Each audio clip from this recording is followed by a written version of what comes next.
सरकार ने महिलाओं के लिए ऐसा कौन सा नया काम किया जिसका ढिंडोरा सरकार का हर सदस्य पीट रहा है कि इस बिल के माध्यम से मुस्लिम महिलाओं को कुछ नहीं मिल रहा है, ये हमें कुछ नहीं देना चाहते, सिर्फ टोकनिज्म हमारे नाम पर बनाकर एक नैरेटिव मीडिया में चलाना चाहते हैं। दान देने के लिए प्रैक्टिसिंग मुस्लिम का आपने क्लॉज डाला है, लेकिन बोर्ड में बैठने के लिए मुस्लिम होने की कोई आपकी क्लॉज नहीं है। तो इससे आपकी जो दोहरी नीति है वो साफ जाहिर होती है। अन्य धार्मिक ट्रस्टों पर भी ये लिमिटेशन एक्ट लागू नहीं होती, तो फिर वक्फ बोर्ड के साथ ये सौतेला रवैया क्यों किया जा रहा है?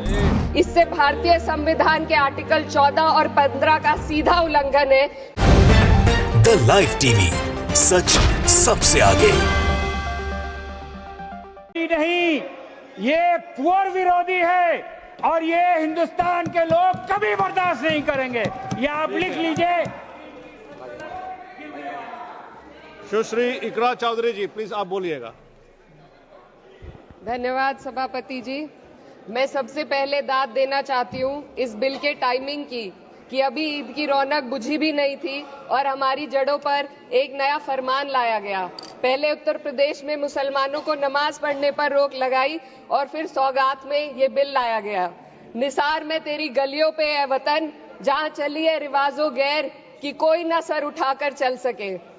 मैं सभापति जी आपको ये बताना चाहती हूँ कि ईद के मौके पर एक विधवा महिला अपनी लड़की के साथ मेरे पास आई और उसने बताया कि वह एक वक्फ की प्रॉपर्टी में रहती है, वही उसके सर पर छत का काम भी करती है और उसकी रोजी रोटी भी वहीं से आती है।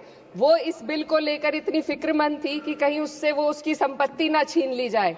वो अकेली एक ऐसी महिला नहीं है, ऐसे लाखों लोग हैं जो वक्फ की गरीब महिलाएं जो वक्फ की संपत्ति से अपना रोजगार चला रहे हैं।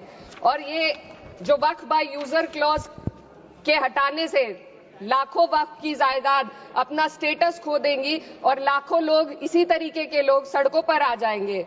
वक्फ क्या है? वक्फ बाय यूजर क्या है?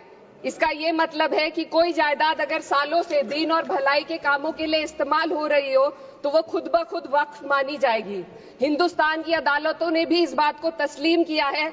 वक्फ बाय यूजर सिर्फ वक्फ बोर्ड को ही मिली कोई खास सौगात नहीं है, ये बल्कि सभी अन्य धार्मिक ट्रस्टों को परंपरा और यूज के आधार पर बिना किसी डॉक्यूमेंटेशन के धार्मिक चरित्र को डिक्लेयर करने का राइट मिला हुआ है।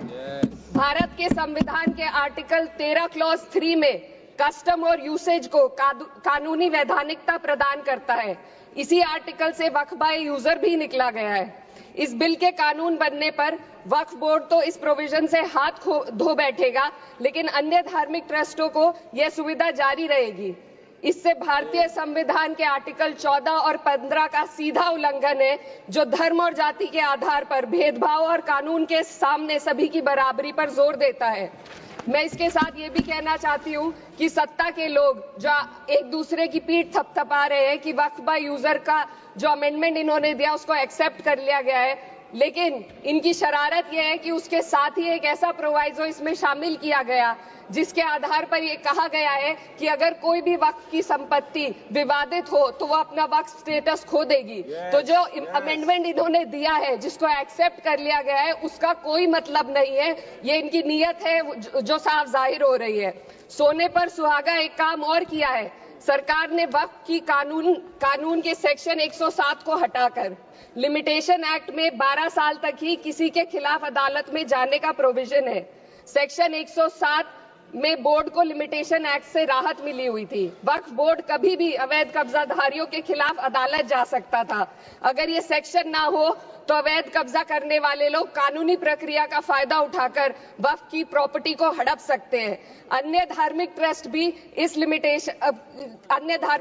पर भी ये लिमिटेशन एक्ट लागू नहीं होती, तो फिर वक्फ बोर्ड के साथ ये सौतेला रवैया क्यों किया जा रहा है? धर्म को देखकर दोहरी नीति क्यों अपनाई जा रही है? सेक्शन 107 और वक्फ बाय यूजर को अगर एक साथ पढ़ा जाए तो इससे लाखों वक्फ की प्रॉपर्टी पर कब्जा किया जाएगा। इसलिए ये बिल मुसलमान की भलाई का नहीं बल्कि उनके वजूद और विरासत को मिटाने का बिल है।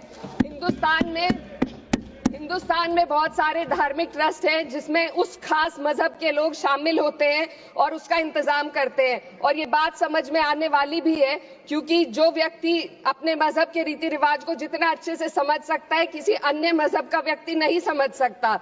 आर्टिकल 26 क्लॉज 2 के तहत धार्मिक संप्रदायों को अपने मजहबी इदारों के एडमिनिस्ट्रेशन का हक देता है, लेकिन वक्फ बोर्ड के बारे में इसको उल्टा किया जा। Sir 2 minute sir please 2 minutes. सरकार इसे एक सेक्युलर बॉडी मान रही है और इसमें गैर मुस्लिमों को शामिल करने की बात कह रही है। आपके मुंह से सेक्युलरिज्म की बात सुनकर अच्छा लगा, लेकिन अगले ही पल ये भ्रम टूट जाता है, क्योंकि आपको सिर्फ दान देने के लिए प्रैक्टिसिंग मुस्लिम का आपने क्लॉज डाला है, लेकिन बोर्ड में बैठने के लिए मुस्लिम होने की कोई आपकी क्लॉज नहीं है। तो इससे आपकी जो दोहरी नीति है वो साफ जाहिर होती है।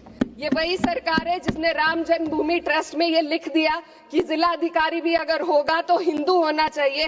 कोई मुझे बताए कि वहां पर सेक्युलरिज्म का रस क्यों नहीं घोला गया। सर आखिर में मैं अपनी बात को खत्म करने से पहले महिलाओं का मुद्दा बार बार उठाया जा रहा है। सरकार का कहना है कि बोर्ड में मुस्लिम महिलाओं को रिप्रेजेंटेशन देंगे। इस कानून से पहले भी मुस्लिम महिलाएं बोर्ड में मेंबर रह चुकी हैं और मिनिमम 2 का प्रोविजन था, उससे ज्यादा भी हो सकती थी। सर मैं ये कहना चाहती हूँ कि सरकार ने महिलाओं के लिए ऐसा कौन सा नया काम किया जिसका ढिंडोरा सरकार का हर सदस्य पीट रहा है। इस बात की तायीद अगर आपकी तरफ से कोई मुस्लिम महिला करती तो हम उसका यकीन भी करते, लेकिन अफसोस आपकी इतनी लंबी कतार में एक भी मुस्लिम महिला नजर नहीं आती है।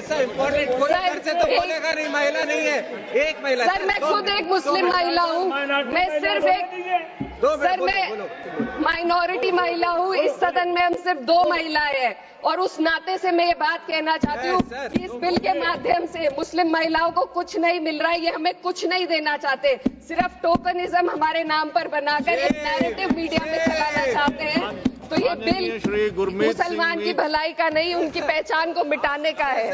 सर अंत में मैं बस यही कहना चाहती हूँ कि कागजों की कैद में बस नाम रह जाएंगे, वो जो हमारे थे सिर्फ दावे में रह जाएंगे। इस बिल के द्वारा मीठी ईद के जायके को कड़वा करना, यही असली सौगाते मोदी था। बहुत बहुत